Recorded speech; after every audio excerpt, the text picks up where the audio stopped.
GM. Hi, everybody. We are live from a different studio today. Things look a little different here. We are actually in Cannes, France for this episode of Nouns on the Air. Welcome to episode 18. Again, sorry that we had to cancel the third show from last week. We had too much going on. We'll cover all of it today with a Veecon recap, kind of introducing you guys to Con and what we're doing here, and a lot of Nouns updates and news going on. But GM, I hope you guys are having an awesome Thursday. I know we're sticking to our time, so it's still 10 a.m. on the West Coast. It's 4 p.m. here. Oh, actually, is it? Maybe it's 7 a.m. on the West Coast. Maybe we're a little early. 10 a.m. I think on the East Coast.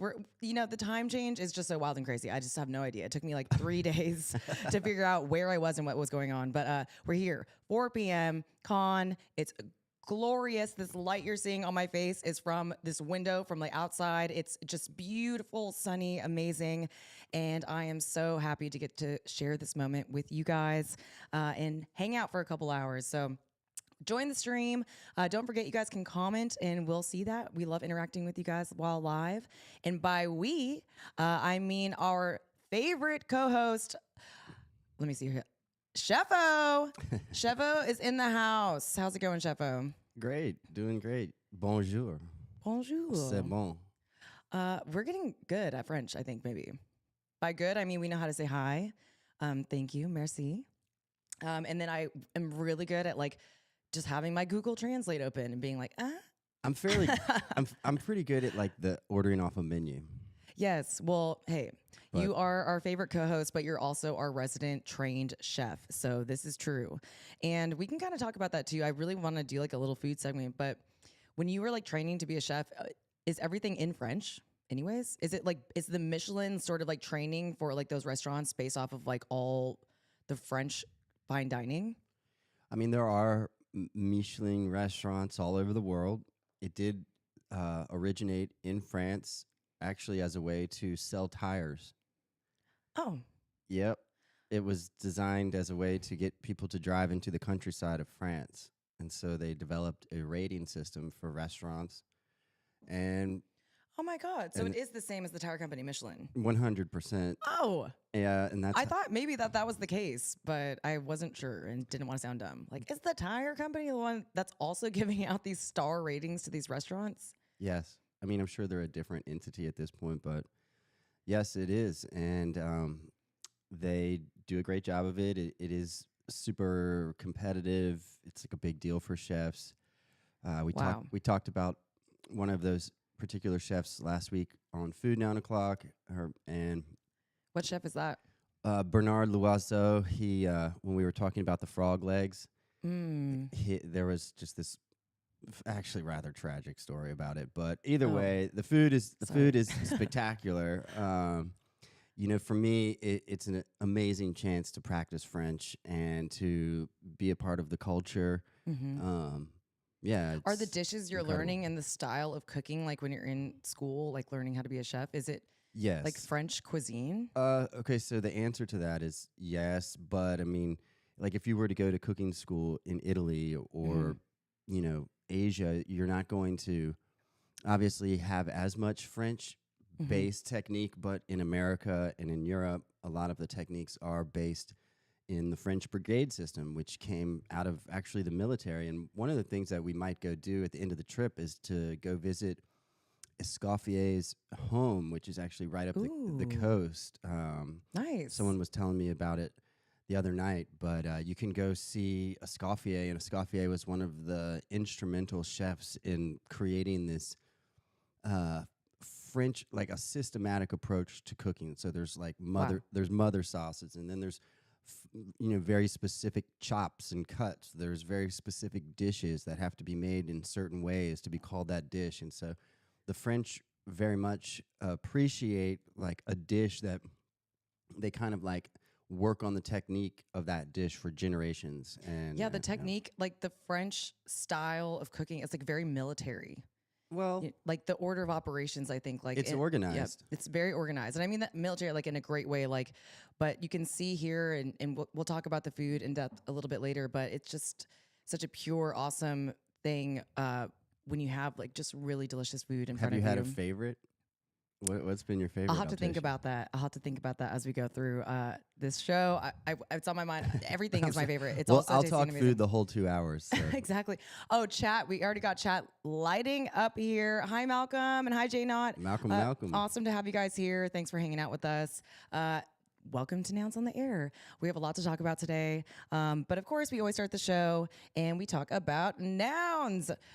This show is sponsored by NounsDAO. Thank you, Nouns, for having us out here on the stream and giving us the opportunity to kind of travel the world and talk about nouns.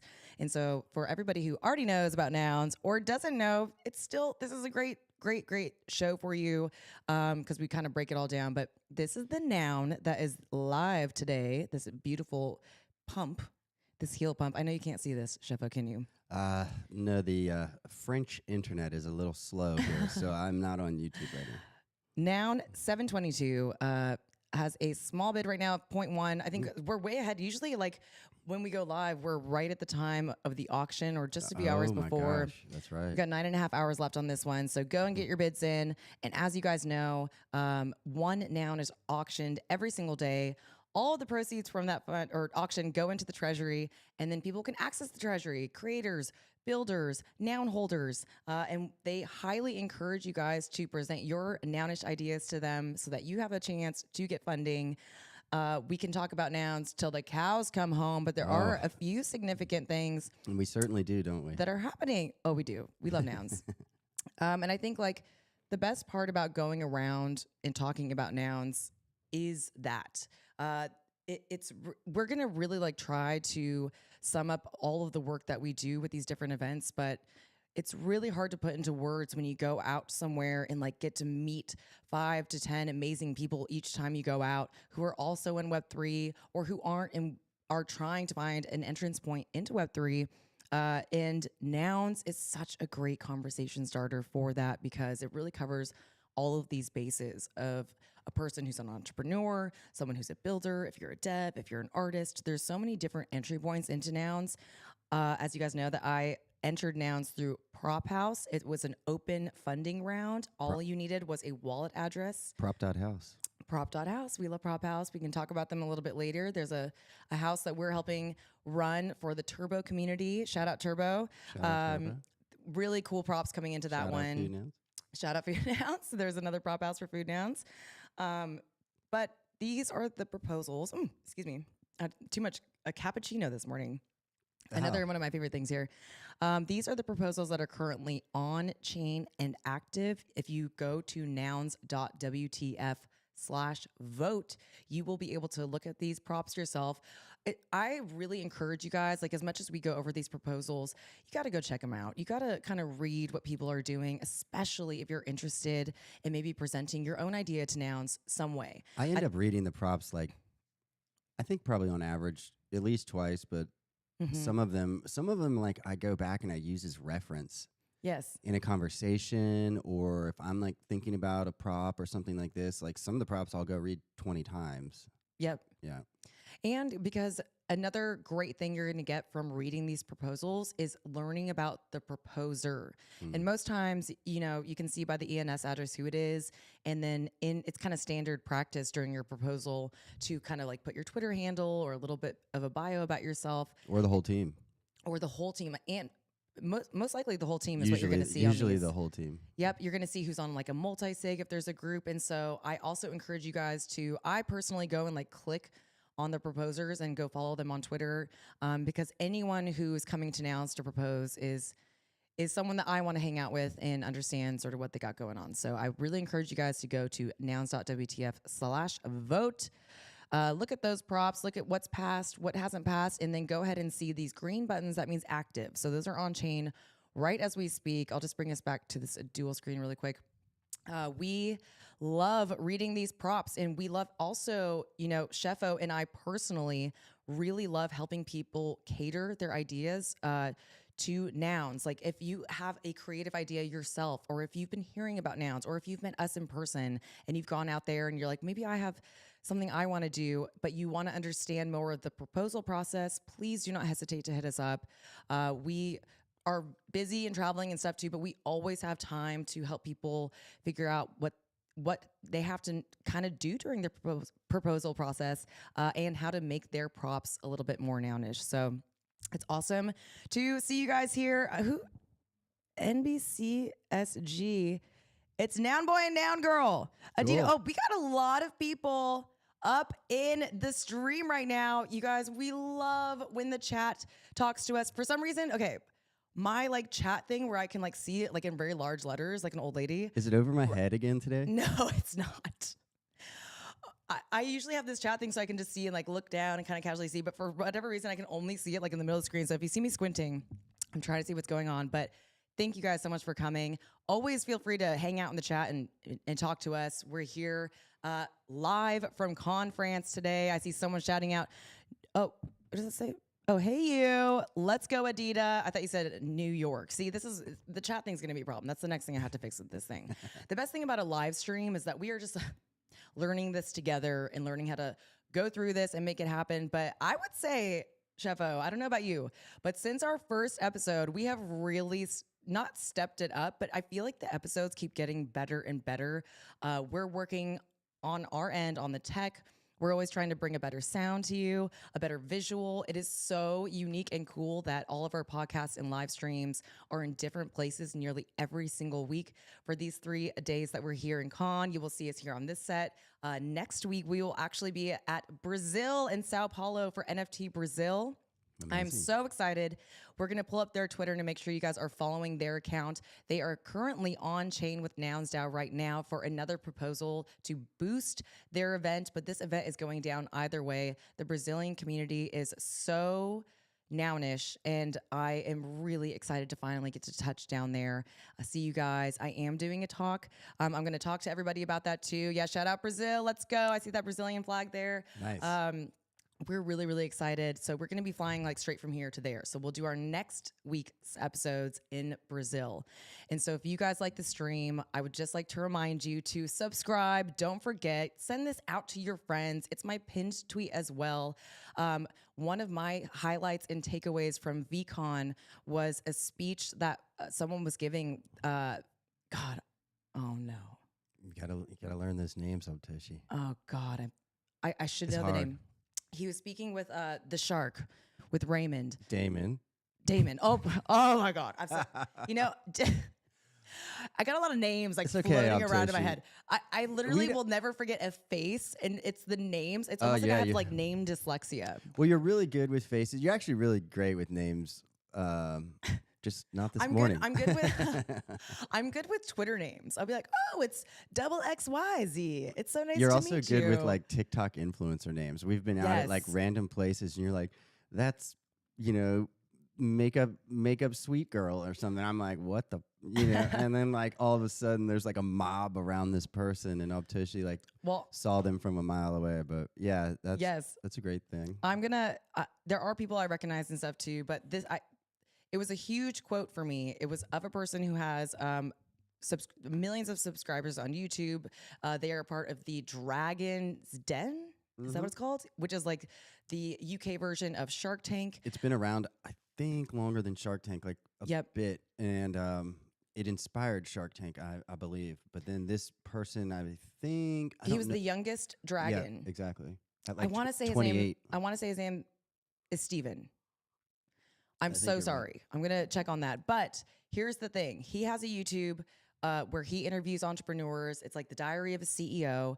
But he said that he changed one sentence in his streams and he started getting subscribers. And that sentence was, we know that you guys enjoy the show, but we've also noticed that 69% of you, I don't know if that's the percentage he uses, that's just my meme percent I always use, 69% of you watch the stream but aren't subscribing. So if you like this stream and if you like the content that we provide for you here, please don't forget to subscribe. It takes 1 second. Smash that like button. Smash that button. If you're on YouTube, if you're on Twitter, just retweet the live stream. I If you're hate on that LinkedIn, I don't know how like to say it. that in French. I'm going to learn Smash how to the like say button. everything in French, Tushy. Like, there's just going to be more and more French on these podcasts. We really I'm in love. feel I'm like, in love. yeah, in love. I think it was the coconut cheesecake this morning that just like put me over the top. Yeah, I think the foodie chef in you like it feels like such a great place for you. And then, I did take those 3 years of French in high school. And so it's in there. It's in there. And it's being activated at times. And I feel like I got the accent down, so we're just going to keep rolling with it. But surprisingly, more so than in Paris, I would say in Cannes, like everyone is speaking English. I think it's because you have a lot of people traveling from around the world for the Cannes Festival.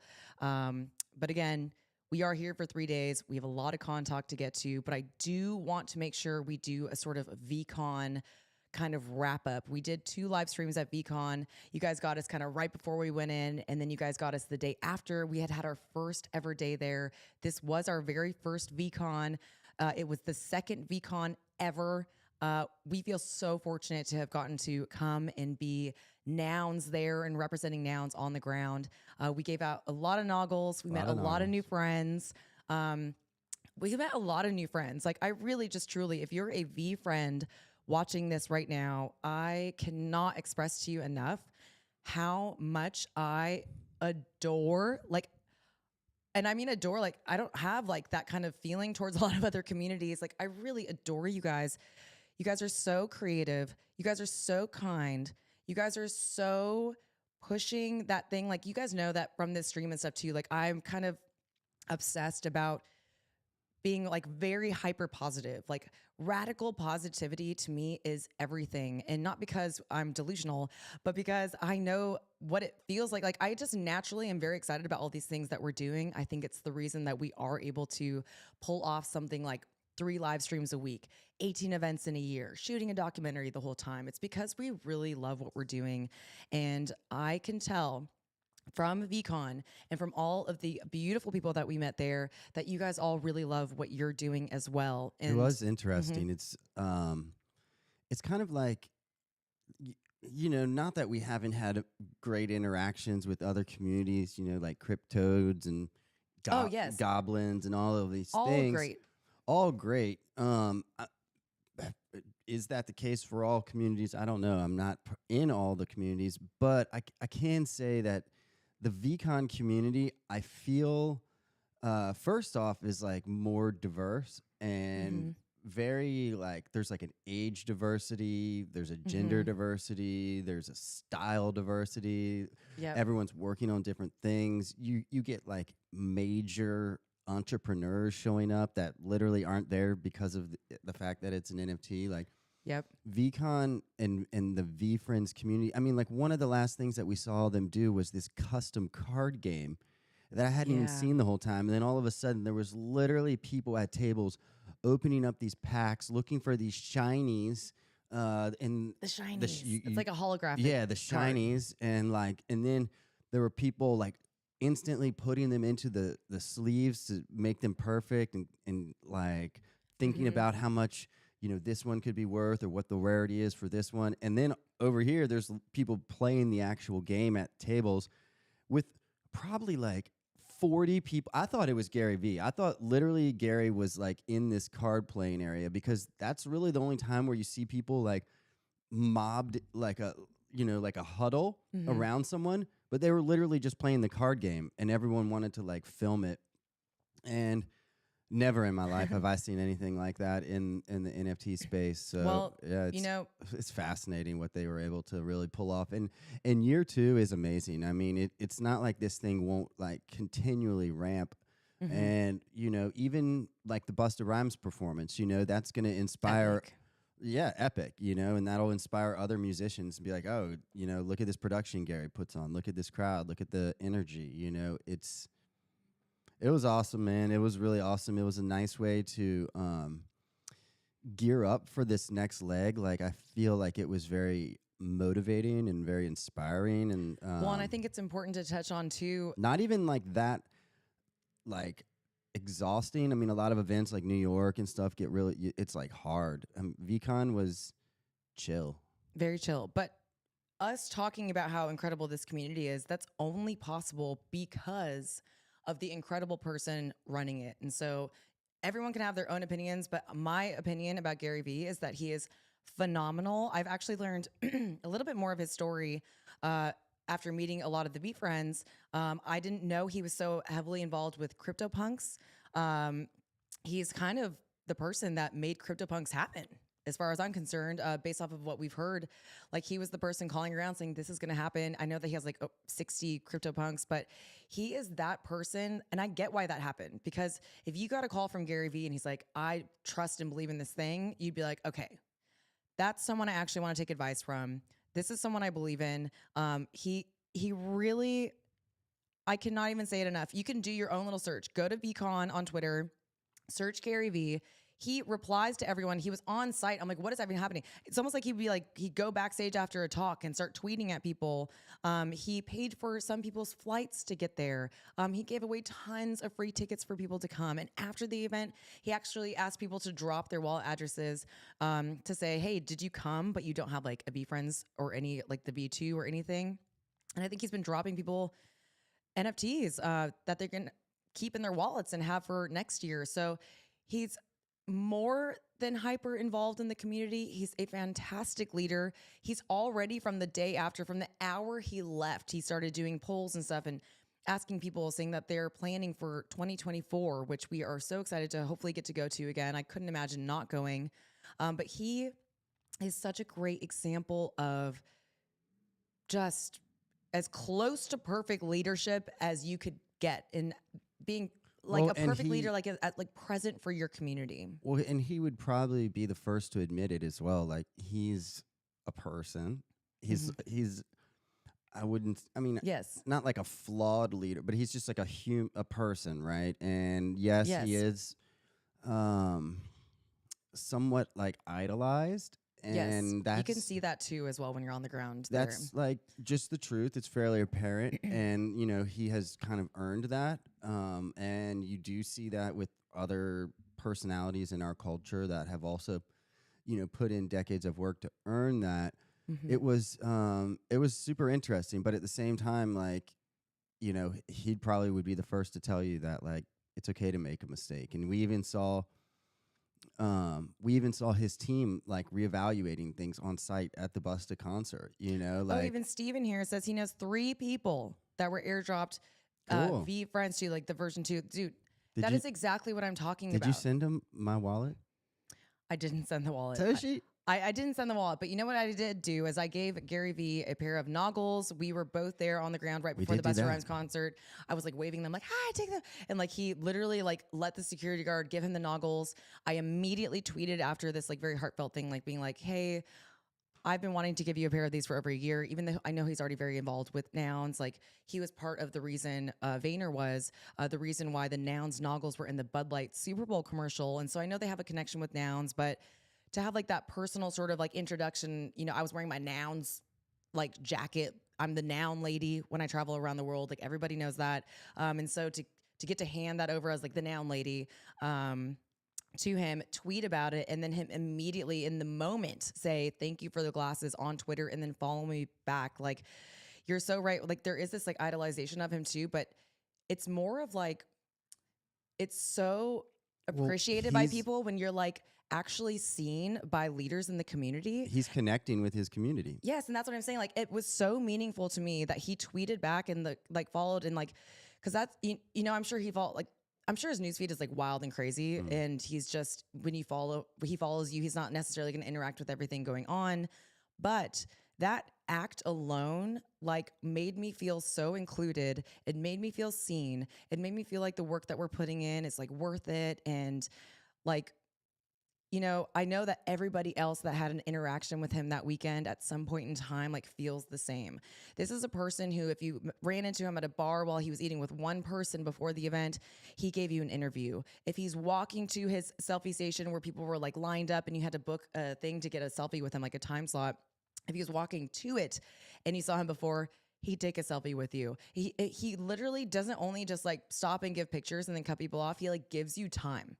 He'll ask you to like, who are you?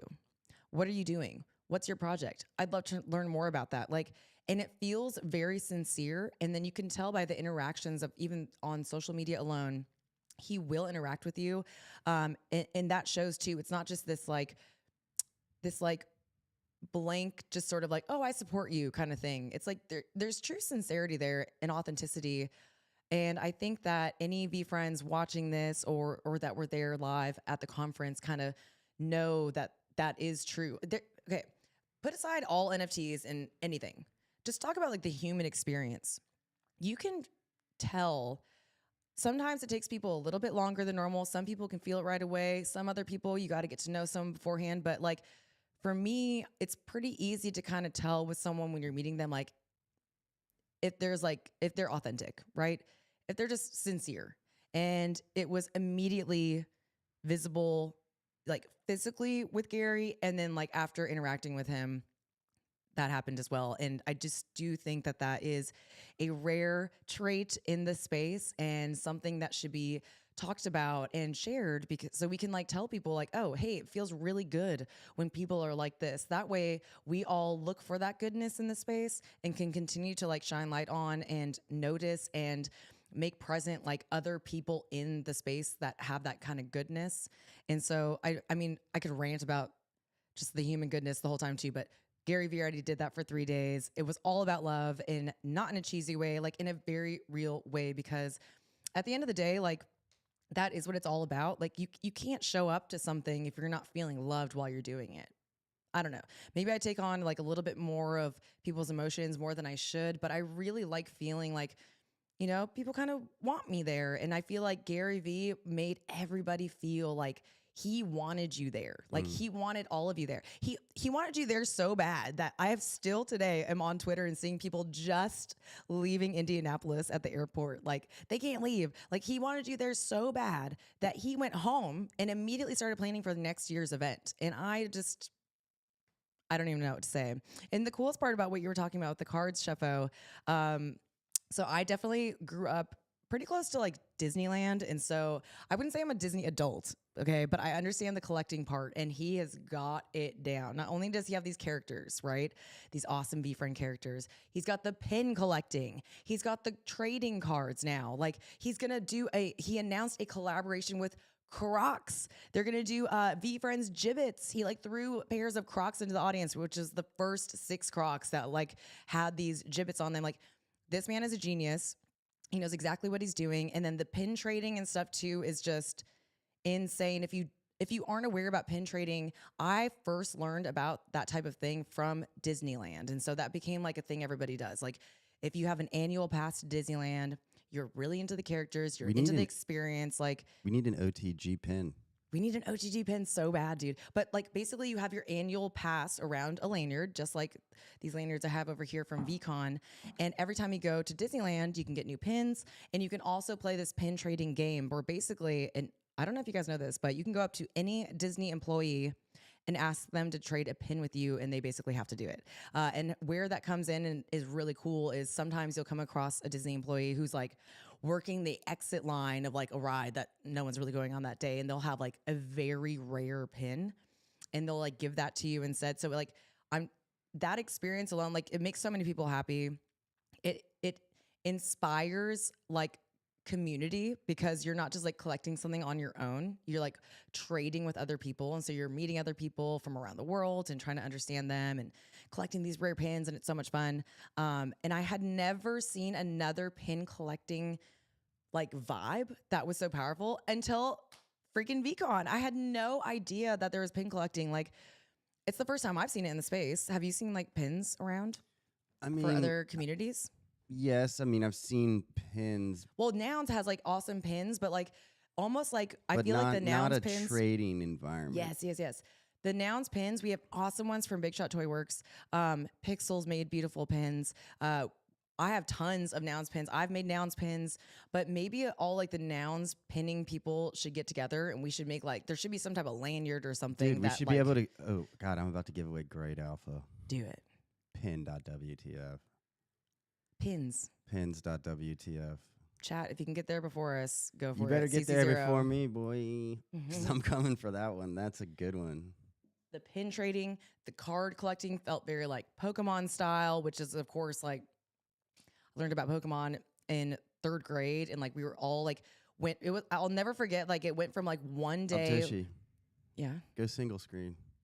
Oh, you gotta get a cord. I was gonna say I learned about Pokemon in 3rd grade, and one day at school, like we all went from like playing and running around all over at recess to. Do you need this computer cord? from playing at recess to everyone was sitting at these tables, like in the picnic area, and trading Pokemon cards. And like recess was never the same again. Like we were all there every single day just trading. And so I do feel like I have been part of like multiple experiences in my life where there's like these phenomena, like the card trading, the pin collecting and stuff. And now with the Crocs with the gibbets, like I've been so like I have never had a pair of Crocs, but like maybe I have to get some now. Like, I don't know. But it really shows you the importance of that when it comes to branding. It really solidifies the brand. Like people will be in all different parts of the world right now after leaving Veecon and will have their pins and their stickers and their characters. Oh my God, there was awesome like little plushies being sold. I just think with what Gary V is showing us with V Friends, and now what we're seeing with Luca Nets and Pudgy Penguins and their toys being a massive success. I think their Amazon toy debut saw over 20,000 toys being sold.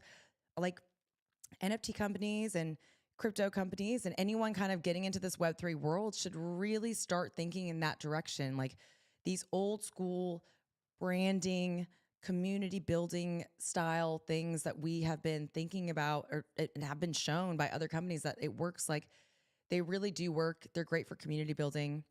We see this a lot within Nouns. Big Shot Toy Works also have these little toys that are being made. And I know that the Nouns community is always like shared that exact same vibe of anytime someone kind of comes out with a physical product, like the Nouns Vision that you see behind me here, or these noggles made by Modi, or like this hat that we made with Comme des Anons. Like the second someone makes one type of physical thing, everyone wants to collect it. So I think from the collection aspect, it's just a lot of lessons to be learned there. I feel like I'm definitely a person that, as I'm watching these things go down, as much as I like to be a collector, I'm really at these events, like, I can't even help myself. I'm like just like hyper observing and analyzing the flow of everything and what these things like mean to people, because I'm kind of thinking in my head, like creatively, like always, what could we do with Nouns? Like, what could we do with Nouns on the air? I would love to do some creative things, especially for all of our people that join the live stream. Like I'm trying to think of something that we could do to sort of reward you guys, because, you know, people like Malcolm, we see you here in the stream every single week. Like we really appreciate you. And I really want to start like understanding how I can help best reward you guys for hanging out with us during this time. And maybe that's through a pin or a card or a toy or something. It's going to be something. But I am excited and always thinking about that. If you have an idea, drop it in the comments or let me know, because I really, this community building part of it means a lot. As much as it's me and Sheppo on camera, we are really here with you. We are talking about Nouns and what's happening in the Nouns ecosystem. We're talking about what's happening in the overall NFT ecosystem. And so it's community building on its own. And I want to provide some of those great things for you. I think the first thing that we've started to really hone in on is how we can provide noggles for people, especially these ones that Modi had made. We have been giving those out. We gave them out at Veecon. I got them in the hands of some awesome people that I was able to meet for the first time. Shout out Jen Stark, you incredible artist. I was so excited to get you a pair of noggles. It looked amazing with your outfit. I was excited to meet Vinny Hager for the first time IRL, gave him a pair. Like there was a lot of people there. And the really fun actual part about it was we were going to events and there was other individuals there that were just wearing noggles, and I hadn't like given them those noggles yet. Like maybe they got them at a different event from someone or NFT NYC. Like seeing these out everywhere has become more commonplace than not. And even here in Con, we can talk about this Bitcoin Pizza Day when we get Chefo back up here. Make sure, because you know it's pizza. We got to have our resident chef talking about the pizza stuff too. But giving noggles to people there, like people were wearing them on their shirt. Like they have, like everyone here in Con is like dressed up in suits and ties and like bow ties, and like they're ready for like red carpets, and they have like little noggles hanging on their shirt too. So it really shows you, I think, with Nouns is such a great example that type of branding, and V Friends and Pudgy Penguins, like this type of branding is not only like just cool for companies to do, but like people really find an emotional attachment to it. I find an emotional attachment to it. You guys always see me rocking NFT and more than likely Nouns merch, but like That's not me just like being like, okay, got to put on my Nouns thing today. Like I'm naturally just wearing these things all the time. I have an emotional connection to these things. Like these things mean something to me. Like this isn't just a hat. Like this is a hat that represents us going and being on the ground at the Rose Parade with Nouns for the New Year's float, like before the Rose Bowl game. Like this hat is like a core memory for me. And every time I put it on, like I'm right there in that memory again. And you know, I know that the pins, these toys, these things like can be that for everybody. That's what these experiences are. And so we're always thinking about ways to kind of brainstorm that too. I like to really always talk about like this like mastermind thing. So mastermind, if you guys don't know about mastermind, is like I can sit here and have all the ideas I want and be by myself and try to implement them. But the second I get a second person in the room, a third person in the room, a fourth person, like all of our brains together are more powerful than one. And so if you guys have ideas, if you guys are enjoying this stream and thinking about like, oh, maybe OTG could do this or that, like let's talk. Like if you guys have a merch company that you're doing, someone at the Buster Rhymes show saw these noggles and we gave him noggles and he was like interested in doing his own version maybe. Toady Hawk, one of the main hosts, the voice of a generation of the Nouns Square show. He does a show every single day on Twitter, right at the Nouns auction ending and going to the new auction. He just did a fantastic tweet thread today that was about the origin of the noggles, like how that word even happened, and all the different people he highlights who create these different things, like the paper noggles, these noggles, like the Nouns Vision. It's kind of like a cool little summary about how you could take one concept and idea and make it a bunch of different things. And so if you've ever seen anything in Nouns that you're like, maybe I could do a version of that instead of like just doing a whole brand new thing, that is a complete possibility. So always hit us up because this is the kind of stuff we're thinking about and talking about all the time. Let me see here. Malcolm, you're dying for a pair of noggles. I got to get you some. I have so many for you. I'll definitely save you one. Oh, Vinny's joining you guys on Knock. Oh, that's so sick. On June 5th. Okay, I will save the date. June 5th. The Noun O'Clock, the Noun Square is what their Twitter is. Go follow them. Set your reminders for June 5th. I will definitely be there. Vinny Hager is going to be live with them. He's a really incredible person. He's another just great guy. When you get to kind of go to these things, and that's another thing I noticed about Veecon, more specifically, at a lot of these events, like let's say, and like when I talk about any of these events, I really mean that I have loved every single event that I've gone to. Naturally, every single thing is going to be different. Naturally, every event has different people founding it, different people running it, different speakers, different activities for people. It's in a different city, it's in a different building. So they're all going to be so different. You can compare them on some levels, but you can't really. Everything's kind of like its own experience. So when I talk about these other events, I do mean it like in a positive light in comparison. But I will notice that if you're having all these types of events with speakers and stuff too, you kind of notice things that work and things that could be improved upon. And so the thing that kind of worked with Veecon, it was a little bit more intimate. As much as we were in a massive stadium, the Lucas Oil Stadium, like basically walking on the field where they play football, the Colts, as much as we were in like the biggest place that I've been in for an event, it was very intimate. And so let's say we went to the talk with Vinny Hager, Jen Stark, I forget who was that, Trevor Jones, and Michaela NFT. So the four of them were up there. Immediately after the talk, if they come off stage, you have an opportunity to just go up to them and say, hey, you actually get to meet these artists. Like Veecon really provided that experience of getting to like come and have a chance to have a 5-minute conversation. I met Jen Stark on the floor of like the activation area because I just saw her walking around, of course, in her iconic, very colorful outfit. And I was like, oh, excuse me. I was like, I kind of want to meet you, but I love your art and I've been following it for years. I had like been following her art before I had even gotten into Web3 and NFTs. And so getting that moment of just like no one else around and just getting to say, hey, we got to have a whole conversation. We ended up like kind of knowing similar individuals. And so Veecon really provided that experience of intimacy and opportunities to be able to actually have a conversation with people that you kind of look up to or admire, or, you know, they're doing similar things to you, more so than we've had an experience with other events. You good to go, Sheppo? Oh, great. Yeah, let's go. You got to get that water, that refresher. I was having an idea. Oh, and you went and wrote it down? Or did you? You know, Alpha. Did you really pause me so that you could get a domain? Alpha Optoshi, leave me alone. But anyway, today's show, folks, is unofficially brought to you by San Pellegrino. Are you out there on the beach in the south of France eating a baguette with cheese, ham, and a slab of butter? Have a San Pellegrino.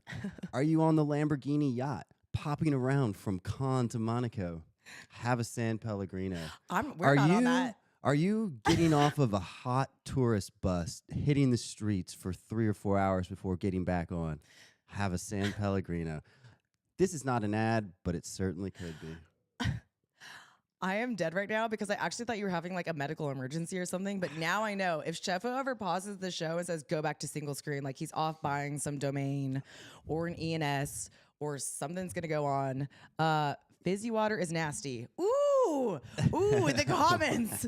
The comments are coming hard for the fizzy water. You know what? I love it. I'm not all the time. I'm a still water girl. You do. You like still. You're a sparkling water boy.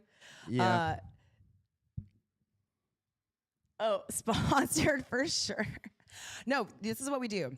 This is another thing I learned from Veecon. GaryV made this awesome statement, and I also kind of believed in this. And if you've been following the show since the beginning, we also kind of do this. We just randomly shout out brands. We aren't sponsored by anybody else except for Nouns. We've been asking people, we would love a water sponsor. We drink water on stream 6 hours a week. We would love a coffee sponsor. I'm a coffee addict. Thank you, Cafe Richard. We would love anything sponsor because we just are here and streaming and we think it's so fun. But GaryV says, do not wait. Do not wait for a brand to come to you and sponsor you. Just start featuring them in your things, and then we'll clip them and be like, hey, Pellegrino, like what you see. And then you could just tag them because everybody has social media now. Speaking of which, another unofficial sponsor who I'm so excited to talk about today, this isn't necessarily applying to you, Sheffo. What you got, Optoshi?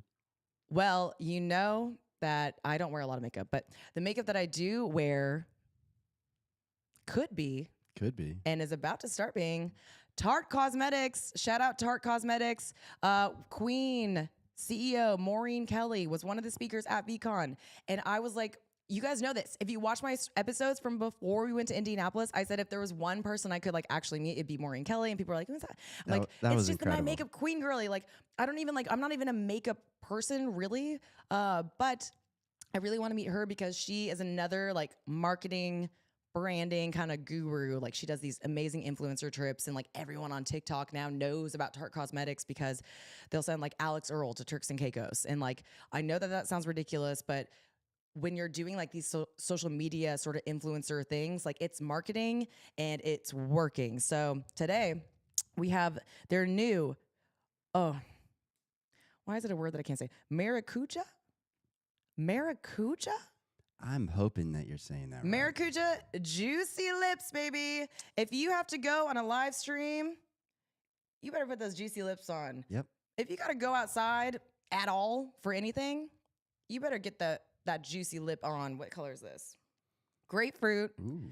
Grapefruit. That's not a color and or fruit that I usually go for at all, but because of the juicy lips, because of Tarte, you can even have the juicy lips at the discoteca. I suddenly feel a lot more beautiful. Do you guys know the beauty things too? Have you ever seen that? You get to people put their palm behind so you could see. I always think that's really funny, but anyways, another unofficial sponsor, Tarte Cosmetics. The next time you go to Turks and Caicos Tarte Cosmetics, you should probably bring your noun girl and boy. Let's go. Your Optoshi and your Sheffo. We got to come. We got to bring some noggles to Turks and Caicos. Wouldn't that be so cool? I'll do some cooking. The other really funny part about actually meeting her. Oh, wait, let me pull this up. Wait. So tell the story. How did you meet her? First of all. Because it was interesting how it all happened. And she was a sweetheart. Very approachable, very nice. Look at this. Look at this glorious lady. Okay, so we're in the Bud Light booth. First of all, shout out Bud Light. Shout out Bud Light. Dang Let's it. go. I should have Big Bud Light fans.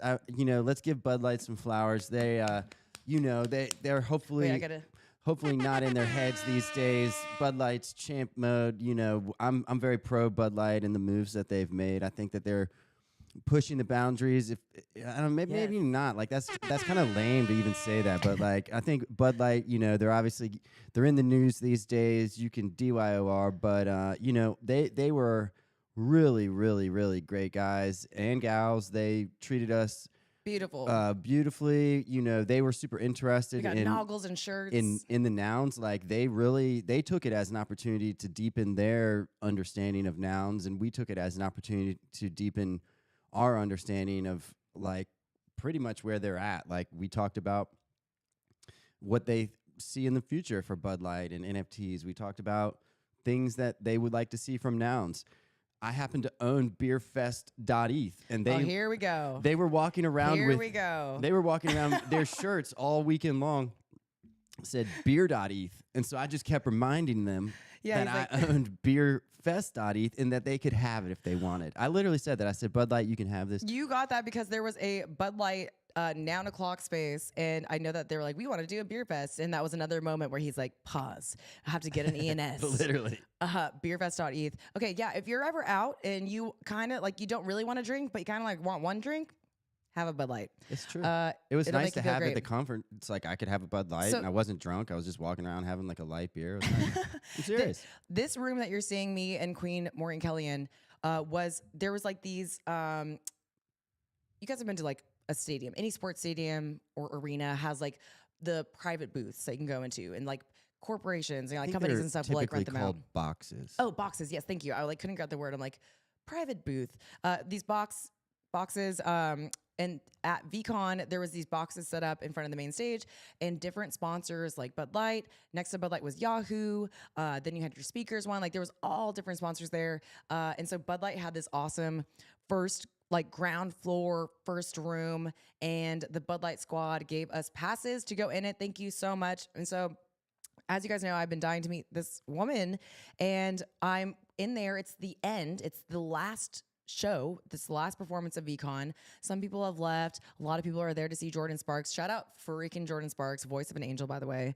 We're in the Bud Light room, and we're just casually there. I think I made everyone like put on a OTG shirt that I made for people. We were like taking a photo, and everyone's kind of just chilling. And I like walk in the room and like turn around, and by like the fruit and drink station, I see Maureen. And I'm like, Maureen. And she looks at me, she goes, oh my God. And instantly comes over to me, and it's like, this is so great. And like, I don't know, like, maybe she thought like we had met before or something, but I was just like, you don't know me, but I love you. And like, let's get to know me. And I speak at conferences, and I want to be a Turk girly. But it was just so epic. She said something like, oh, you're so cute. Yes. Well, thank you, Maureen Kelly.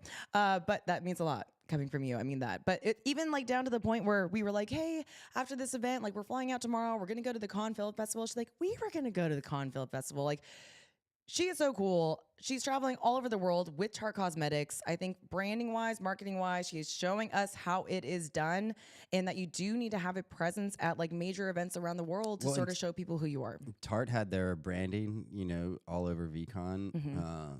Yes. So that was interesting. But it was just so funny. And like, it's my big lesson to everybody. Everyone at Veecon is pretty good at this because they kind of knew who all the speakers were. It was a lot of like high tier, high profile, like top notch speakers. Like Drew Barrymore was there, and she Jessica was so Alba. Cool. Yes. Damon Chown. Dude, it was epic. But so like, those people are very recognizable. Yeah. I'm sure like if Drew Barrymore walked down the street, like most people kind of know who that is. But Maureen Kelly has specifically been very present on like TikTok, and has started to be on Instagram, but TikTok mostly. So this is a big lesson. If you go out, like, you like find out who's there, like find out what they look like before. You never know when you're just going to like happen to be in these rooms with people that you want to meet or have shared interests with you. Like you never know. Like there's this one scene in Devil Wears Prada where she goes to an event, and like the assistant's job is to like know what every person's face looks like, and then to know their names. And so like, you know, when the Anna Wintour of Devil Wears Prada, like someone like waves at her, she like kind of like leans over, and like her assistant whispers in the ear who that is. Like I am psycho about this, like not because I'm a stalker or crazy anything, but like because I know that in this world, and in a world where it's swirling with opportunities are around you 24/7. in that, you need to have a laser focus on like specific people that are aligned to opportunities that you would like, are aligned to opportunities that you are creating yourself, and that like are in alignment with sort of what you got going on in whatever you're doing. You got to know the people in your industry. You got to know what they look like. You got to know their names so that when you have this moment and you like look over and you have 30 seconds, you could be like, Maureen. And you can have your Marine moment because you never know what's going to come for that. She followed me on Instagram afterwards, which was so exciting. And that's what I really, truly mean. Like, if you can get yourself to a point where you really know the leaders of these things that you're interested in, just like how GaryV knows how to collect those types of people for speakers and stuff too, you will have that opportunity as well, because people are traveling all over the place and you never know when you're going to turn around and see somebody you know. And speaking of that, that's kind of a perfect transition. There's a lot of things that have happened in Con. We'll talk about the Bitcoin Pizza Day. That was just so freaking cool. But I do want to touch on the fact of, since we're talking about this like sort of opportunity in the moment thing, we were walking around Con. So you know that, so we're shooting a documentary about everything that we're doing. And that means that basically all the time when we're out at places, like I'm walking and like Sheffo has a camera and it can be like very embarrassing at times and stuff too, especially like when I'm in a brand new city like Con and like people are going around with like actual movie people and I'm just like walking around the streets and like Sheffo has the camera and stuff. I'm like, who do I think I am? Like, this is so crazy. But so yesterday we were walking to an event. It was actually an NFT event here in Con and we're doing our thing. I'm like, basically like kind of like under my breath being like, Sheffield, like, please stop filming me. Like, I don't know if I can handle this right now. And he's like, you have to let me get it. That's when I get the good stuff. I know the mental breakdowns I have on camera. No, so I'm not even kidding you guys. Con France, okay? We barely had kind of met some people and connected with people during the Bitcoin Pizza Day a couple days before, but we don't know a lot of people in town. We were going to go see some people and make new connections, but when I'm saying the last place in the world I would expect to run into someone I know is here, like, I really mean that. We're walking down the street, the busy street next to the freaking event, which is just like everyone is at the event and then everyone's like lined up in huge hordes of people on the sidewalks to try to like put their phone up super high to get selfies and like videos of the people walking the red carpet. So there's people everywhere. There's watching stations, there's tents, there's food, there's people everywhere here. And in certain areas, it's like shoulder to shoulder. We're walking down the sidewalk. Sheva's behind me with the camera. And out of nowhere, I hear from behind me, what the fuck are you guys doing here? And I don't know why WTF. I like instantly was like, this person's talking to us. And like, I turn around and it's our friend Adrian, who we had met in Barcelona at the European Blockchain Conference. And then like later on, like made another connection in London with him. Oh, sorry, Paris with him. And it was in the streets. He was on like a jog. Okay. We didn't even know he was here. He had like a tank top on and like, she was like, what are you guys doing here? Like, a person from the NFT world, you guys, like ran into us in the street. We ended up like connecting with him, bringing him to the NFT party that we were going to, and then working with him and like kind of coordinating that night and like having dinner and stuff too. But it was his final day here. It was his final day in town. Well, we took him to the Metaverse Joker NFT party. Joker Club. And he took us to the craziest discoteca I've been to in a minute. Where Alec Monopoly was DJing. Ugh, it's crazy.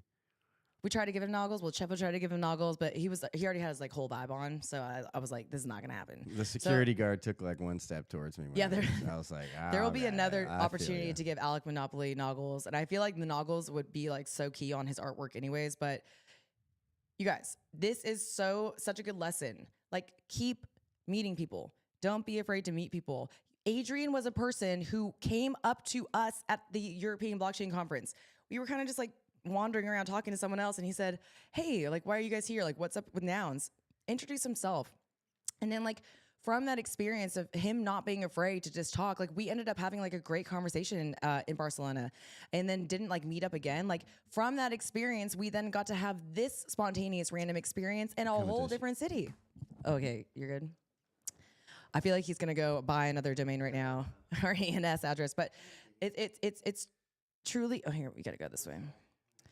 We are sharing a cord because we are irresponsible and left one of our MacBook chargers in a room at NFT NYC. So we can talk about that later, but we just kind of do a cord swapping here.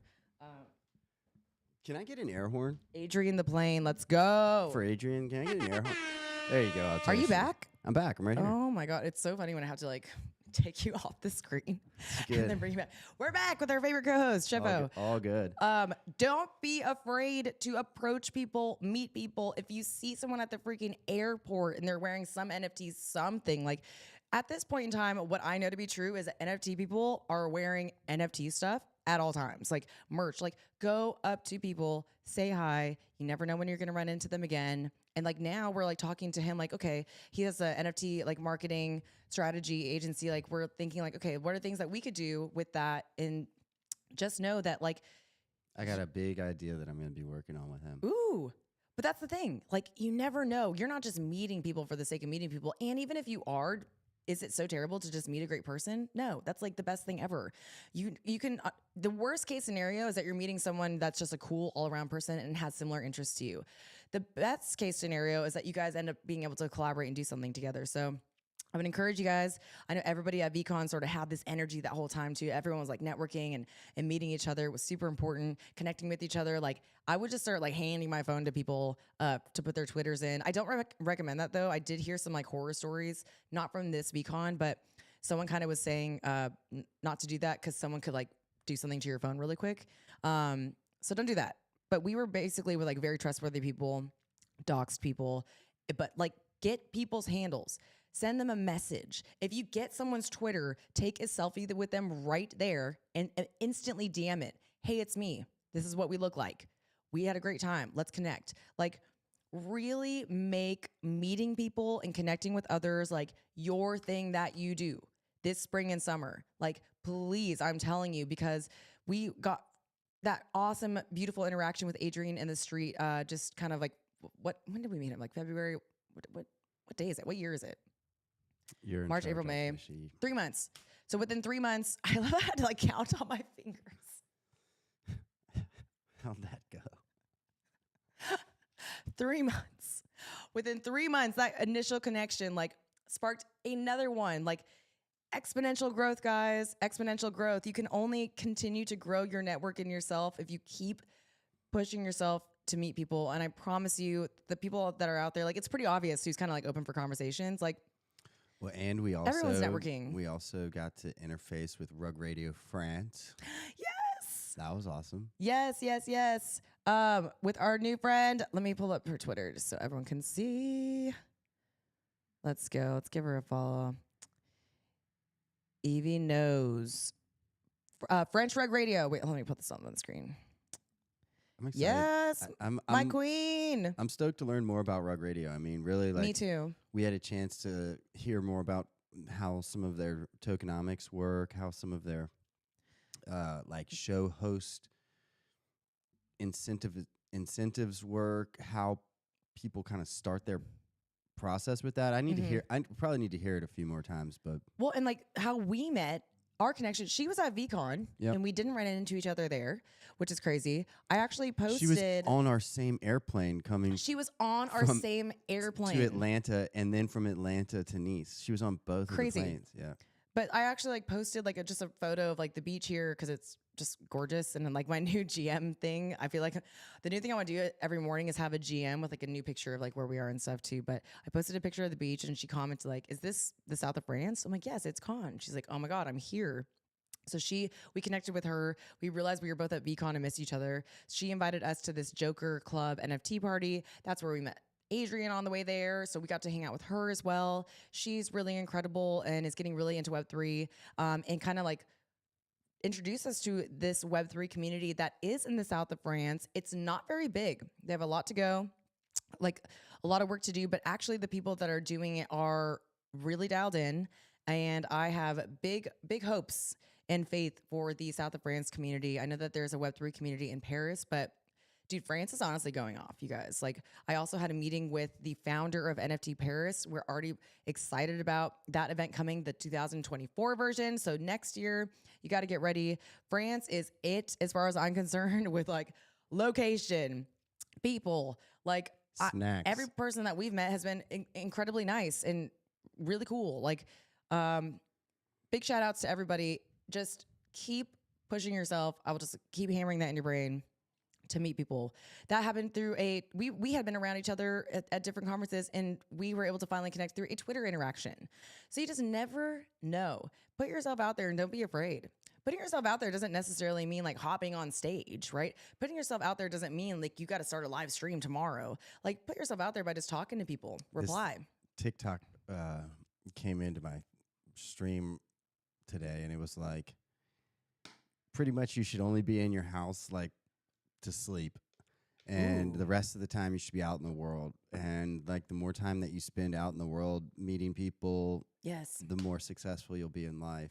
And I thought that was interesting. There's a lot of truth to that. Dude, I love that. Yeah.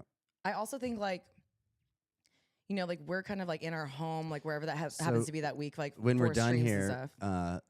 I can't wait for you to take me out. Maybe we can go to the beach. Can we go to the beach? Out of the house? Yeah, I need to get out of the house. We can do that. Plus, like by the time we finish the stream, it'll be like dinner here, because I still don't know like what day or time it is. I'm sorry, guys. Oh, it does not feel like. And like the weather here is like kind of nice. Yeah, like we'll have these moments where it'll be like 2 and we're exhausted and we're like, why is this happening? And then it'll be like 3 in the morning and we're like tired, like not tired, and we're like drinking espresso. Like we don't really know how to adjust. And like I don't want to necessarily adjust so hard to this time because we're about to go all the way back to Brazil. So we'll just stay confused and it's gonna be okay. All good. Don't forget to drink water. Still water if you're like me, sparkly water if you're like Sheffo. Strange. How do you even like chug sparkly water? I'm definitely like a water chugger. I'll show you. Like I think the only way I can get my water in is by chugging it. Like I can't just like be sipping on water all day. Like I need to like take in a large amount to be like, oh, I got my 8 ounces. Like you have an interesting water drinking style, miss. It's confusing. You're a degen. I'm a degen. Well, because I think I drink so many other like things like coffees and other things that I know that that means I have to double down on my water. This is so freaking good, by the way. Like, why is all of the coffee here so good? Like, why is the food so fresh? Like, is there a reason? Like, I don't. I mean, yeah, it's like it's a combination of things. Things aren't processed. It's an what it feels like. appreciation for technique. It's a quality of the raw ingredients, lack of preservatives. Things are more fresh. It's a combination of things. It's incredible. And frankly, the environments that you're eating and enjoying things in probably more than likely also well do that. Perfect segue to our Bitcoin Pizza Day. I was going to ask if we were going to talk pizza, Toshi. Yeah, we got it. I was waiting for you to stop buying domains and ENSs. I was just looking at things, Toshi. I'll bring us back to this dual screen, but first I'm just going to show you guys this picture for our Pizza Day. So if you guys don't know, Bitcoin Pizza Day, it's a pizza day that happens around the world to celebrate the iconic moment where some of like I think, of course, there's going to be people that's like, that was not the first purchase, but like the first like iconic purchase with Bitcoin was pizza. And how much was it? Like 10 Bitcoin or something? No, dude, it was 10,000 Bitcoin. Oh, someone paid 10,000 Bitcoin for a pizza, or a pizza. I'm sorry, a whole pizza. Go them. So every year, NounsDAO does this event on the day and celebrates with Worldwide Pizza Day, and people from around the world in their own cities throw a pizza party. And this year, they had put a prop in with Nouns, and so it was heavily sponsored by Nouns. And we kind of dove in right away with Snacks. Shout out Snacks. Absolute pizza god over there. Thank you for coordinating like everything. Like these guys are so on top of it that when you went to the Pizza Day site, you could click on any city and see the Eventbrite like invite so that you could like find the location and go. So all you had to really do was find your city and then go to it. The party, you could just show up. I think people like Melbourne threw one that was like, here, let me get this. This was ours. I'll show you ours first. This was iconic. We landed that day. Okay, took an hour nap. We're just delusional from the time change. And we had been like basically flying for 22 hours. Landed that day, somehow managed to get to this restaurant. We were part of like helping plan it. Thank you also Miguel, our friend Miguel, our new friend, who we've been connecting with here. He had like originally called because we're like, who speaks French and can like try to make a reservation somewhere. We got this awesome second story of Bella Storia, this pizza place was right beautiful. across the street from Con. You guys, right? That you see like the light there in the picture, right behind us, where that's the balcony. Behind us was the TV of like, we could see people on the red carpet. Okay. We were seeing like the red carpet things and eating pizza and talking nouns. Everyone there got noggles. This is only half, maybe less than half of the people that showed up. We got this picture pretty early on. And we were there for about 4 hours. And so during that 4 hours, people were coming in and out, all different types of people. We'll talk about those in a second. I do want to just quickly show you though. Let me go to, where do you think, Pizza Joe? Let's see.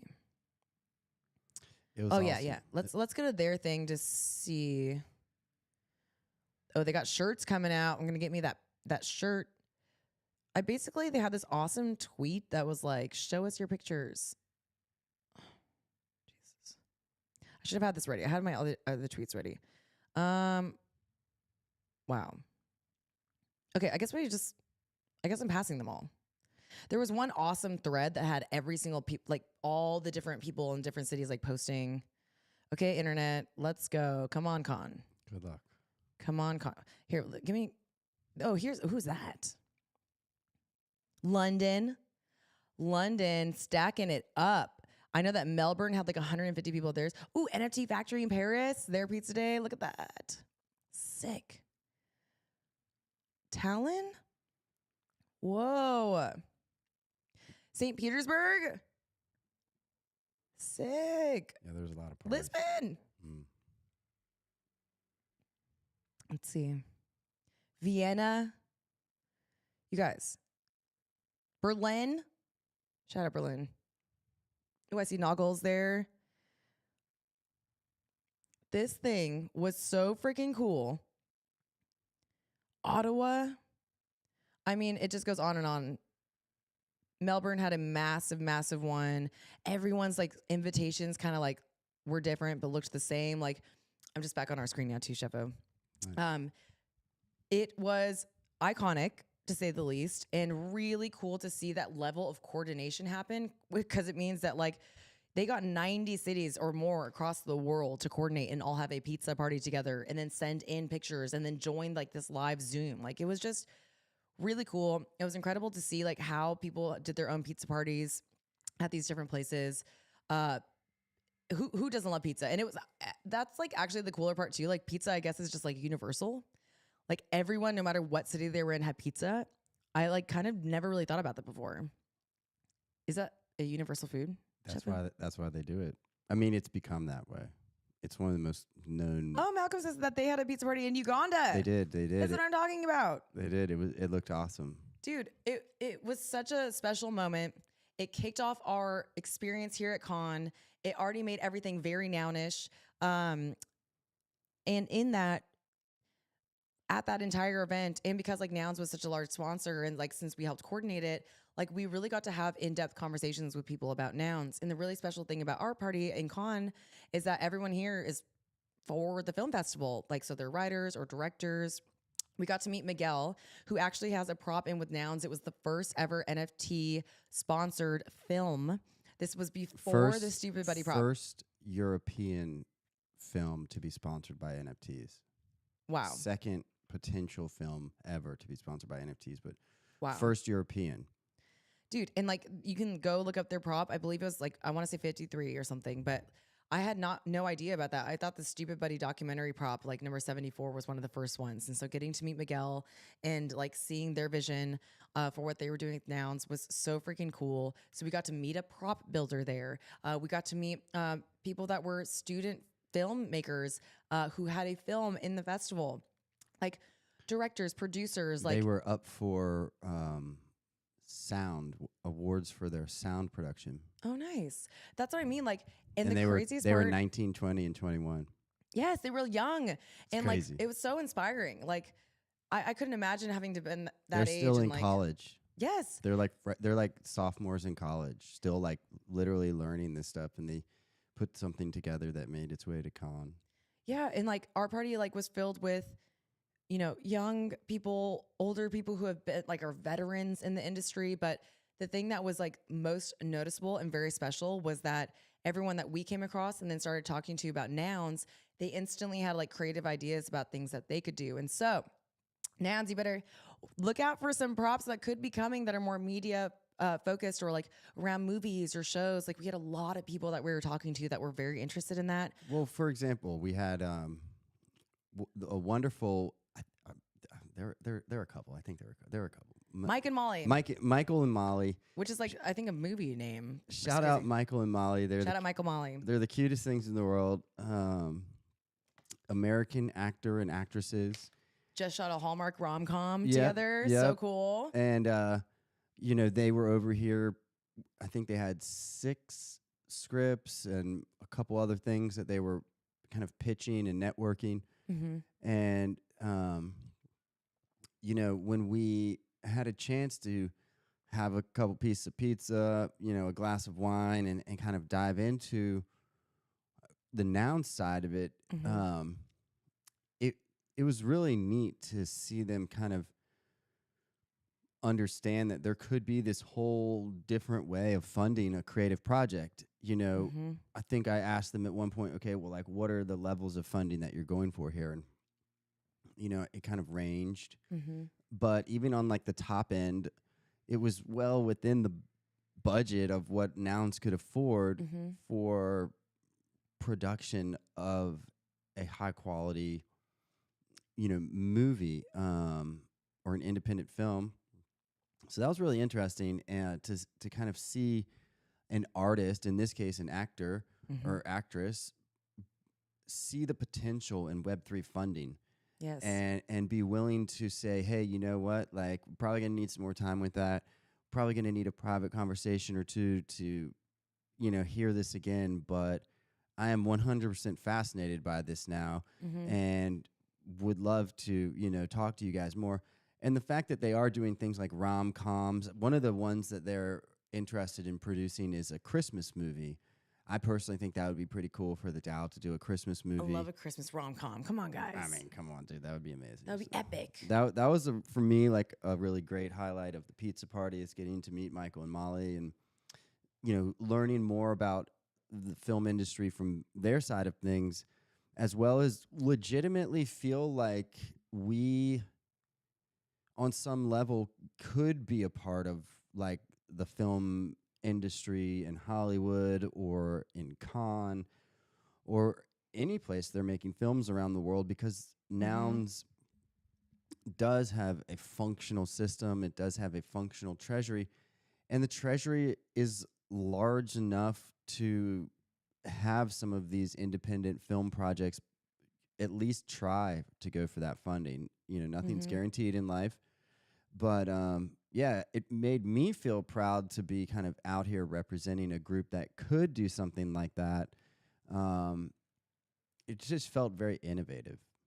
Yes, and it was interesting too because people kind of almost instantly got like that there's different tiers of funding when you're doing a media project or a movie or something, right? They were like, okay, what if like, something was sponsored for the production part, or what if just the distribution was sponsored, like of the movie, like when it's actually done, like there's all different ways that it could happen. And then we like, me and Shefo, I think, are comfortable saying this to you guys now, but we are definitely 100% submitting our documentary that we're making to Cannes next year.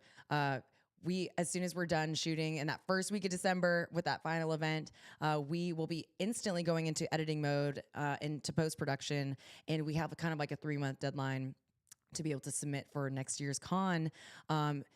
Coming here made it very clear to us that like that is this next level. So after we do our production part, we're just, the actual filming and production is a year. Like it's a long time. Like it's a full length feature movie time, but we will have this like post-production piece and then the distribution piece. And so the media world is filled with people who are like experts and newbies in all of these different parts of what it takes to actually put something out there. And I really kind of was fascinated by the idea too of distribution happening through Nouns. Like when you see on a movie, like the movie credits, it'd be really cool to see like distributed by, Nouns, and you have the little noggles there, like it sponsored like the distribution, like that's one of the things that we talked about, because not everything should be uh, and won't be expected to have like Noggles just like in it all the time, Mm-hmm. or people talking about nouns or nouns funding. I don't think that's just gonna be like the end all be all, right? Like obviously those are some of the things that we're seeing now, some of the things that we are doing. It's obviously like in our documentary, there's 100% no way around that, and there shouldn't be. Like there Mm-hmm. are Noggles in damn near every shot, but like that's neat. But it would be really cool to see like someone come and just do a production, Mm-hmm. and Nouns gets to, you know, be in like the pre-roll or something like Or this. executive producer. Right. Or like, yeah, maybe like in the a Christmas movie, like maybe it's like the one thing is like they both kind of like stop at a shop and like laugh at this like funny pair of glasses or something, and like that's how they meet. Well, it Like, could even be like I don't know, like they have the lion and like the is it Paramount that has the lion like "Rawr," and the movie starts, like what is that? It's like MGM. MGM. I'm sorry. So you know, like what is the Nouns one? Is it going to be like I don't know. You could animate. You could do some really fun animation and be like, Ooh, like an executive, like the executive producer sort of sponsorship for Nouns. right. I think it'd be like this Noggle thing. It'd be cute if it was just Noggles like blinking or something. I don't know. Ooh, I love But like that. that's the other thing too. Like love since that. it's CC0, like maybe we'll do that. We should do Yeah. that for ours. But I feel like since it's CC0 and like they really like let people like do their own projects, like Nouns could be like one of those things where it's different every time. Yeah. What if there was like eight Nouns movies and the little Nouns sponsorship screen like was different on each single one of them? Or what if Nouns like sponsored a major movie every year, and then everyone was like, "Oh, I wonder what the next Nouns movie is going to be." Oh, speaking of, oh wait, I gotta pull this up. Oh my gosh. Sorry, I'm just looking at these boats coming in and out of the harbor right now. It's crazy. Yeah, we've been looking. Where can I find this? I would 100% run into something if I was trying to drive one of these boats. This is like such a shot in the dark. Like it's obviously never gonna happen, but like we're very close to like where the boats are. And we keep being like, we actually, it's actually like hilarious because we are seeing like the cleaning crews. Like we wake up in the morning and see people cleaning these boats 24/7. I'm like, how clean think can you get a boat Well, you know, Abtishi, maybe you should take some inspiration from the to clean a boat? I don't have a from the- boat to clean. No, but you have an apartment to clean. Okay, that's a shared experience. We will clean this I'll be apartment later. I'll be a deck boy.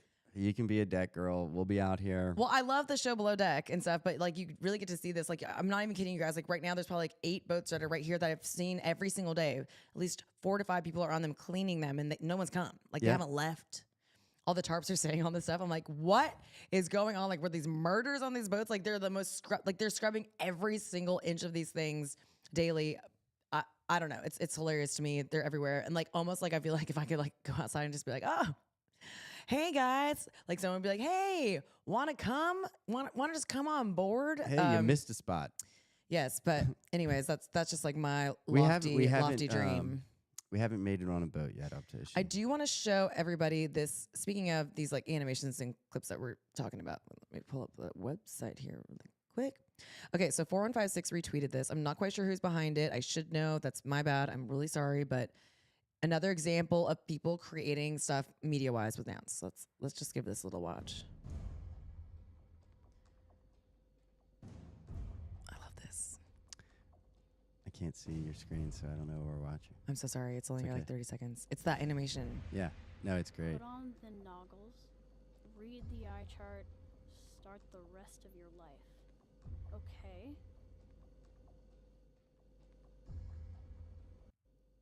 Okay, so that's just a preview. So obviously, like they're giving us a little teaser, like what's gonna happen when they put on the noggles. That is just like one example of what people are doing. I think we've seen like a lot of incredible animations coming out of Nouns. We know that there's gonna be the Nouns animated movie. But I do think like there's gonna be this world of like real people, like films and stuff, like IRL sort of vibes. I know like we're putting out the documentary. Even outside of like animations and documentary style, like I'm excited for like a big Hollywood type movie that maybe Nouns could executive produce, but there like are so many opportunities there for funding for Nouns. And it'd be so cool. And it would be like the best way to proliferate. Like you guys, everyone here would see that. They'd see the brand of the Nouns if it was like on a movie. People are like lining up for these premieres. And so if you're in media or you do anything in film or commercials or music videos or anything, or you shoot your own stuff or you do documentaries, like look at Nouns. It could potentially be a place that you could get funding for pre, post, or distribution of your production. So I would love to hear what you guys got going on with that too. Even people like Malcolm who are doing like interviews in the streets. There's really cool things to do there. I just, there's so much potential and possibility on the media side. And I think that like the founding people of Nouns kind of like really understand and appreciate that as well. And I just can't wait to see more media projects kind of coming out from the Nouns ecosystem. It's so cool. And it's something like if you make something, like we all get to watch it, you know, like if you make something online, like of course, like we all get to interact with that website and stuff too. But if you get to make something that we can all enjoy and watch, like that's super meaningful. That's again, bringing it back to the cards or the pins or the gibbets on a crock. Like I had never heard that word. I know I hadn't either. I was almost like scared I was gonna like say the wrong word. Like I think it's I thought gibbets. you were saying giblets, like the thing that you make the gravy out of. Those are giblets. Giblets. Giblets. Or I don't. Oh no, they're not lets. Stop. Gibbets. Gibbets. Gibbets. Oh my! I confused God, I have no you. idea. I don't know. Oh, my bad. Starts with a G. Jib ends with a ets. They go in a crock hole. They Whatever that is. Ooh. But emotional connections to those things, like my crock holes, but can have an emotional connection to media as well. I very much have emotional connection to media. Guaranteed, if you ever see me on a plane that's long enough for me to be watching a movie, I'm probably going to be watching something that's making me cry. You would literally, I cried again on this last flight. I don't know if you saw that or if you were sleeping. I missed that. What What did I watch again? Oh, what got you? This is like the 8th time I've seen this movie, but I literally watched Interstellar and just like I knew you were gonna cry when I saw you watching that. I mean, it's sad. Waterworks. It's so sad. It's a great movie. I'll always be watching a movie that makes me cry. I'm just highly emotional and very passionate about movies, but like that's what I mean. I have an emotional connection to media. I watch these stories, these characters, like it means something to me. I'm taking something away from that. I'm like holding it in my heart. I'm like these little moments that you can create in media of like you get to watch these two characters do something and it could be like meaningful to you. Like that's why I've always loved production. I've never gotten to really work on a significant film. I have worked on like a B-roll like movie, like the same guy that did like, oh God, what's it called? What's like the little guys, like the little not Gremlin, but Gremlin. Gremlins. The Gremlins. I worked on a movie with the director of Gremlins. Cool. And it was another B-roll movie with like puppets. He loves those like big, large puppets and stuff too. And it was like this fantasy thing. So I worked on that like movie set. It was like the movie set that could have made me go union. And then I ended up not doing union, but I mostly ended up doing like commercials and music videos, art department and production for those.